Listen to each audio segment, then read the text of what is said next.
안녕하세요, 나미입니다. 오늘은 원피스 최신화 분석 영상으로 준비했습니다. 그럼 바로 시작해볼까요? 우선 1033화에서는 킹의 종족의 정체가 밝혀지며 기존에 나왔던 떡밥이 하나둘씩 풀리고 있습니다. 킹은 과거 레드라인 위에 살던 루나리아족으로 자연계의 그 어떤 환경에서도 생존이 가능한 괴물이라고 하죠. 과거 흰 수염은 레드라인 위에는 신의 나라가 있었다고 했고 그 나라의 지배자가 루나리아족으로 추정되고 있죠. 천룡인이 세계 정부를 만들고 마리조아를 세우기 이전부터 있었다고 언급했습니다. 그렇다면 이토록 강력한 루나리아 일족이 지금은 절멸하게 되었을까요? 바로 세계 정부가 탄생한 이유와 지금 현재 원피스에서 가장 중요한 떡밥인 역사와 관련되었을 확률이 높습니다. 루나리아에서 루나는 달을 뜻하는 의미로 원피스에선 달과 관련된 떡밥이 굉장히 많이 존재하고 있습니다. 과거 에넬이 페어리바스로 떠났던 것뿐만 아니라 그 이후 벽화를 통해서도 계속 떡밥을 남겨두고 있었죠. 해외 커뮤니티에선 이에 관련된 가설을 많이 뿌려놓고 있는데 하나씩 소개해드리겠습니다. 루나리아족은 엄청난 과학기술을 바탕으로 달에서 거주하던 중 달에 모종의 문제가 생겼고 지구로 내려오게 됩니다. 800년 전에는 지구에는 크게 과학기술이 발달하지 않았을 것이고 모든 환경에서 생존할 수 있는 루나리아족을 신처럼 숭배했을 확률이 높죠.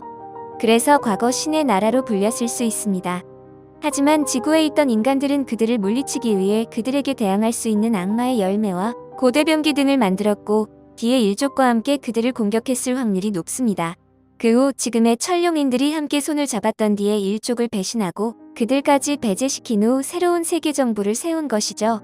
그 과정에서 살아남은 루나리아 일족의 킹과 뒤에 일족의 후손들이 지금의 원피스를 그려내고 있는 것이라고 볼 수 있죠. 이런 가설이 맞다면 킹의 과거나 루나리아 종족이 왜 절멸하게 되었는지도 이번 에피소드에서 설명될 가능성이 있겠네요. 카타쿠리의 슬픈 과거사가 나왔던 것처럼 킹의 과거사도 잠깐 소개될 확률이 높겠습니다. 루나리아족이 불을 만들어낸다는 설정은 과거 태양의 신 미카와도 연관이 있을 것 같은데 미카가 태양의 신이라고 불렸던 이유도 루나리아족의 불을 상징하는 것이라고도 추측해 볼 수 있겠네요. 이것과 연관시켜 봤을 때 현재 검은 수염이 사보를 노리고 있는 이유도 이글이글 열매로 생각해 볼 수 있습니다. 천룡이는 루나리아족을 절멸시키고 그들의 능력을 악용하여 악마의 열매나 각종 무기들을 만들었고 이를 파악한 검은 수염이 이글이글 열매를 노리는 것으로 볼 수 있죠. 현재는 상디나 루피가 불기술을 자유자재로 사용하고 있지만 실제로 불을 만들어내는 킹이나 이글이글 열매와는 다르니까요.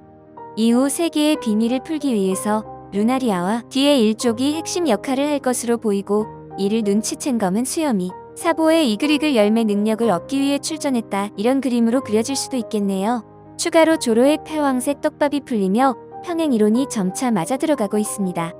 조로는 가슴의 상처뿐 아니라 눈의 상처까지 레일리와 비슷한 모습을 보여줬고 해적왕의 오른팔이라는 수식어도 붙었죠. 레일리도 패왕색을 가지고 명왕이라 불리우며 엄청난 강함을 자랑했던 것처럼 조로도 세계 최고의 대검호 자리에 오를 것으로 보이죠.